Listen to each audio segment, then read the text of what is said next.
You're listening to this podcast, so I know you've got a curious mind. Here's a helpful fact you might not know yet. Drivers who switch and save with Progressive save over $900 on average.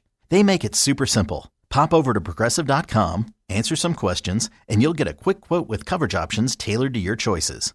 Plus, you'll see which discounts you may qualify for, like the online quote discount or savings for paying in full. In fact, 99% of Progressive Auto customers earn at least one discount.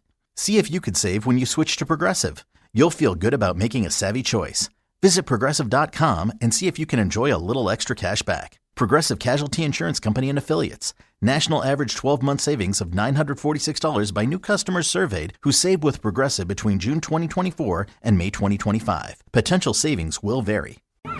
My name is Megan Klingenberg. I was a professional soccer player for over 10 years, and like most players, I gotta be honest, I have some baggage when it comes to referees. I wanted to know, who are these refs? What kind of person gives up their weekend to call fouls and hand out cards? Why do they do it? So this time on the U.S. Soccer Podcast, I'm going to referee camp. The U.S. Soccer Podcast presented by Henkel. Follow and listen on your favorite platform. This Jocks 94.5 podcast is brought to you by Millennium Satellite and Video. Log on to msbnow.com. TV excellence everywhere. That's Millennium. McElroy and Cubelic in the morning starts now. All right, welcome back in. McElroy and Cubelic in the morning. You can always listen online, jocksfm.com. The app is in your app store, iPhone, Android. You can download that for free. Watch us live on YouTube every day. You go back on the app, get any interview you missed, get any hour of the show you missed. That'll direct you to the YouTube as well. So you want to have that on hand. And if you're walking around your home, you can just tell your home smart speaker to enable the Jock skill. Bill Smith Buick GMC is the GMC dealer of the year, the national champion of GMC dealers. They continue to deliver amazing deals, amazing experiences. There's a reason why 75% of their business is repeat customers. It's because you have a better experience. When you shop with Bill Smith, all you do is take the short route to Coleman, get yourself a GMC Sierra 2500 Denali Ultimate. This thing's a sweet ride now. I mean, really, really high-end vehicle. $99,030 is what you'd pay here locally.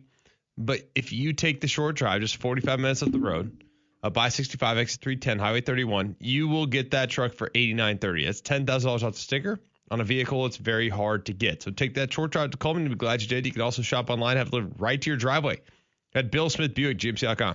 We'll talk to Matt Baker in just a few moments on some big picture college football items. National college football reporter at The Athletic. And obviously with the rumblings of a 2014 playoff going on, Brendan Sorsby and Texas Tech, there's a lot to discuss. And there's a lot happening. The elimination potentially of championship games, what that's going to look like, where that's going to go. Later in the show, we got Big Cat coming up at 8 to talk LSU. After that, we're going to start going through some of these coaches' comments, now unnamed coaches, on other SEC teams. And some that we have not gotten to yet are very interesting and I think are going to make for intriguing conversations. So we'll see a little bit later in the show what coaches are saying about Auburn, about Alabama, about a couple of other teams. And then we'll let you see what we think and agree with, what we disagree with, because some of these are intriguing, just to say the least. Matt Baker joining us now on the Higginbotham Hotline, talk college football. You were responding to a couple of comments yesterday, Matt, from the Georgia president, Jerry Moorhead, on maybe the SEC considering doing their own thing, so to speak, from a postseason perspective. And it's not the first time this has been thrown out there. You had who was the athletic director? Iowa State's athletic director earlier in the week saying, hey, if they want to leave, then let them just go ahead and leave. He was referencing Big Ten and SEC. Is there a reason that these sort of rumblings are beginning to show up? Is there a little bit of reality, at least in the thought process of this, for some of these administrators? Well, I don't think this is like crazy talk anymore, right? I really don't. I think we're heading to something. I don't know what it is. You know, an industry guy called it a big bang to me a year or so ago. And I think the tenor around it has changed, but I think we're headed to something like that. Basically, the shortest explanation is you go back years ago, it was silly for Alabama and Florida to be governed by a lot of the same principles as Troy and Stetson, right? Those are completely different animals. Let's treat them as such. and now it's more Power 4 and everybody else. Well, I think people on both sides of this are saying, does it make sense anymore for Alabama and Florida to be governed by the same rules as Iowa State and Texas Tech, right? Texas Tech is a bad example, but you get my point. There's so many factors going on in terms of paying players and all the stress that has caused, and the rules enforcement or lack thereof. There's just a lot of tension, I think, going on now, and I don't think it's going to last. I think something's going to have to give, and it's not headed to a good place, I don't think. Well, there seems to be, with the playoff expansion, there seems to be at least a contingent that believes the SEC they're not going to devalue their regular season because their regular season is more valuable than anyone else, including their conference championship game, more valuable than anybody else. So it's almost like they would consider starting their own championship as opposed to go along with what the Big Ten is proposing. I mean, how likely is that? I mean, we live in a multiverse of infinite possibilities, and that is one of them. I would have major concerns if they take their ball and go home, though. One of the things that makes college football special is the different, the way that different conferences play against each other. My conference is better than yours, that type of stuff. The regionalities and different regions going against each other. So if they truly want to be a regional thing, I worry about what that's going to do. I was thinking about it this morning on my run. The example that comes to mind is IndyCar, where you go back, certainly in the early 90s, IndyCar was a really big deal. The Indy 500 was a really big deal. And there was some infighting where, I won't bore you all with the details right now, but there was a split between the series. And basically half of it got the Indy 500, which was the crown jewel happening on Sunday. Half of it got the better racers. And that absolutely killed the sport. So that would be my fear here, whereas yes, the SEC is powerful and all of that stuff, and that's great. But if you're just SEC, that's going to alienate a whole bunch of people that don't live in those territories, those parts of the country. And I think I have major reservations about that if that's the way they want to go. Matt Baker of The Athletic, National College Football Reporter, joining us on the Higginbotham Hotline. Why is the Big Ten so against 16? Why does it have to get to 24 for them? We saw the comments from Tony Petitti earlier in the week that economically 16 does not work. Why exactly is that? I don't have a great answer for you because I have not seen the math, and my colleague Stu Mandel had something about this the other day. I haven't seen the math yet where 24 will work financially, where if you expand to 24, your first round matchup between Virginia and Vanderbilt, I'm making that up, but that type of matchup, collectively, you add those up, that's going to be more than the conference championship games. I haven't seen that math yet. Might it work? Yes, of course. That's certainly something. I haven't seen the calculus to prove that yet. I do think it makes more sense that a 24-team playoff, because you're going to have those extra games, because you're going to have more teams vying for spots, the ratings will be higher, attendance will be higher, that type of stuff. I could see that working out maybe better financially than if you just expand it to 16. But I don't know. I'm not there yet. I'm not saying it's impossible. I'm just saying there's some long division here where I haven't seen the one carried yet, if that makes sense. It does. When you think about the math that they keep describing, and I know you said you don't really know for sure, but I'm genuinely curious about this. The SEC and their championship game is worth a lot more than the Big Ten's championship game. Is that the math that he could be pointing to? Is that the SEC wants to hang on to something that's remarkably valuable, whereas the Big Ten championship game, for a very long time it was East versus West and it was non-competitive, that's why the math doesn't, quote, work for the Big Ten? Maybe. I think, maybe I'm being naive and stupid here, but I think for everybody to need to get on board, there's a number. I think it's probably $200 million, because that's what the conference championships to collectively are worth. So at some point, whatever the new version is with a playoff is going to have to the value that you create by expanding the playoff to 16 or 24 or 32 or 857, whatever it is, that value has to exceed the $200 to $250 million. So that's the question at the heart of this. And again, I don't know exactly how it's going to work to get there because there's just so many moving parts. Like in some situations, the regular season is going to be more valuable. So you take a week 10 game between Auburn and Arkansas, and they're number 17 and 23 in the polls. Well, in a 2014 playoff, that game's going to mean a lot more than it does now. The downside is that Alabama, LSU, number 1 and number 3, that game matters less, so the viewership might go down, right? So again, there's just so many shifting layers to this where I don't know how the math is going to work, and people much smarter than me are going to have to figure that out for the SEC to get on board, I think. Do you believe the Big Ten's COO that 80 teams would have made this playoff, different teams since 2014, if it had been in place? I think it's probably about that. My colleague David Ubben had a story about that the other day. The devil's going to be in the details, right? So are we assuming it's basically 23 at-large teams plus 1 guaranteed for the group of 5/group of 6? I was at the ACC meetings a little bit ago, and one of the ideas that was kicked around was, what if it's 3 teams guaranteed for each Power 4 conference, and the rest is at large? Okay, if you do that math, then it's going to be a little bit different. But yeah, just broadly, I certainly think if there's 24, you're going to have a lot more teams in the mix. You're going to have more North Carolina states, like that type of program in there. And that just leads to a whole lot of unintended consequences. Can NC State rise from being a number 21 program in the country? They make a couple playoffs. Are they suddenly a top 12 because they have some momentum?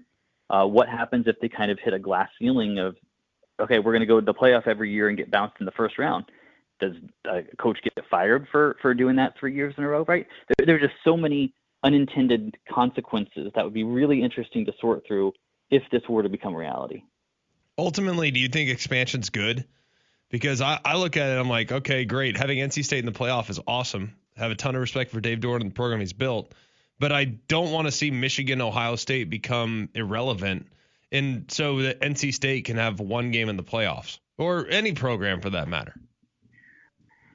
Is it good? That's a great binary question. I don't think so. There are certainly a lot of good things, but if you ask me, do I prefer the current system or 24, I prefer the current system. I want to see this cake bake for longer than 2 seasons. I don't know what the problem is that we're trying to solve. I hear some of the explanations and arguments. I just don't really buy them. So I would like to see the 12 bake a little bit longer to see what works, what doesn't. And here's the fear that I keep saying. Every bit the sport changes away from what I fell in love with or what you fell in love with, you listening to this, whoever you are, every change that takes you away from what you fell in love with risks endangering a fan or many fans or millions of fans. So that's the thing that I think the sport has to be careful with, because go back to, we can't have a national championship, a true national championship game that could devalue the regular season. We can't have a 14 playoff that will devalue the regular season. And okay, now we're going to the situation where Alabama, LSU suddenly doesn't really matter because they're both going to be top 8 seeds anyway. Okay, what are we doing here? Well, I think somebody needs to really take a second, slow down, look at all of the pros and cons, listen to the people whose votes should matter, and that's the fans who pay all of this one way or another, and come up with the best thing. And I don't feel like that's being done. Matt, great stuff, man. Thanks for hopping on. Really appreciate the time. Some great insight and thoughts on where we may be headed in college football. We'll do it again soon. All right. Thanks, guys. There you go. Matt Baker, national college sports reporter at The Athletic. Some good insight on 24 teams. Are we going to get there? Maybe the hows and whys. He, too, saying some of the reasons. He's heard them, not really buying them. So Jim Phillips, bubble teams, not buying that? Do we need more bubble teams in? Nope, not really. I actually do buy Jim Phillips' roster cost. Yeah, I get that. And a money grab that you need because you can't afford to pay your rosters what schools and other conferences are paying them. I don't know if that's a good enough reason, but I do buy it. I totally get it. Yeah, I believe him. I mean, we've said it a million times. One, we don't know what the impact on the regular season will be. We don't know. Anyone that says, oh, it's going to be this, it's going to be that, you don't know that for sure. We really don't know. So don't get me wrong. Am I concerned about the possibility of the regular season being devalued? Absolutely. That's why I don't want to change. I'm scared of the unknown. That's what worries me. If all of a sudden people stop caring, then we got issues. We got real issues as a sport. If people become indifferent, then that's a problem. And frankly, to expand for teams that have no chance of making the 12-team playoff right now, to expand so we can get Northwestern in the postseason for a game doesn't do anything for me. I'm sorry. It's no disrespect. It doesn't do anything for me. I mean, I think that the rivalry games that we get on Thanksgiving weekend are more important than giving Northwestern a shot or giving Oregon State a shot or giving a team that's probably not going to factor into the national championship conversation a chance. Like I know it sounds terrible, but I'd rather protect the biggest, baddest games that we have on the calendar every year instead of expanding to allow for everybody to get a chance. Because the reality is they probably don't have a chance. We say this all the time. It's like, well, if a G5 team could just get in that playoff, man, I tell you what, just give that G5 team a chance, give UCF a chance, give Cincinnati a chance. Well, Cincinnati got absolutely pounded into submission in 2021 when they played Alabama, correct? Yes. And was that a very good Alabama team? It was a pretty good team. I mean, it wasn't one of the more dominant we've ever seen. But they got dominated on that day, didn't they? They did. Exactly. Like, what would you say of the playoffs we've had, the most successful G5 team that has been in? Like the best G5 team? There's only 4 G5 teams. There's not a win to discuss, but was it Boise versus Penn State most competitive? I'm trying to think, what was the most competitive game? Yeah, it was probably Boise versus Penn State. And what was Boise's best attribute that year? Ashton Genty, right? That was a pretty good one. Really good. How many yards did Ashton Genty run for in that game? I don't think he had a ton. I'll tell you what is good for you, though, is Game Day Men's Health. If you're lacking energy, feeling on edge, lacking sleep, need to lose some weight, Game Day Men's Health can help you. And it's easy to do what a lot of Jocks listeners have done. Go to GameDayMen'sHealth.com today. Sign up for the free consultation. With that, free PSA test, free testosterone test. They're going to let you know where your baseline health is. Then, once you get in, they'll give you all the different options that you have. And you can save 10% on any of those options by mentioning Mac and Cube when you walk in the front door. Holistic approach to health and wellness. Great people that want to help you. Not going to try to pressure you into things that you don't need. And a minimal upfront cost from the programs they offer. Go to GameDayMen'sHealth.com today to sign up for that free consultation. All right. Ashton Genty. 104 yards that night on 30 carries. I think he had one big run late, if I remember correctly. 3.5 yards a carry. He had 126-yard run. So when he came into the game averaging 200 plus, it's not the same. You can say it is all you want. It's not the same. Well, it's like the one bill that is yet to come out that I think one interesting part of that is it actually begins to outline a G5 playoff and puts it into its own category, which I think would be great. And we can stop playing pretend. And people get mad at that. People get really mad at how do you know? You can't say that like they deserve. Yeah, you can. Look at the draft. And that's only getting further away. Yeah, you can say that. I hate to say it. We had fewer players drafted from lower level schools than ever this past year. And it's not going to increase in time. Access to the playoffs not going to keep those guys at their small school. No disrespect. It's just the truth. So I want the small schools to have a path too. And I like that they do get a chance to go and compete. I don't think we ever need to have a playoff where they don't get a chance. But there should be an alternative. I'm not saying a consolation. There should be an alternative pathway to a, quote, successful season for the G5 as well by having an additional playoff that would allow for teams 2 through 17 to compete. Number 1, send them to the big playoff. That's fine. Teams 2 through 17 have them in the G5 playoff. Whatever they decide to do. Russell Terry tweets into the show, Matt just nailed that cart IRL analogy. Never thought about it like that, but he's absolutely right. We would need to understand the cart IRL situation to actually know if the analogy was good.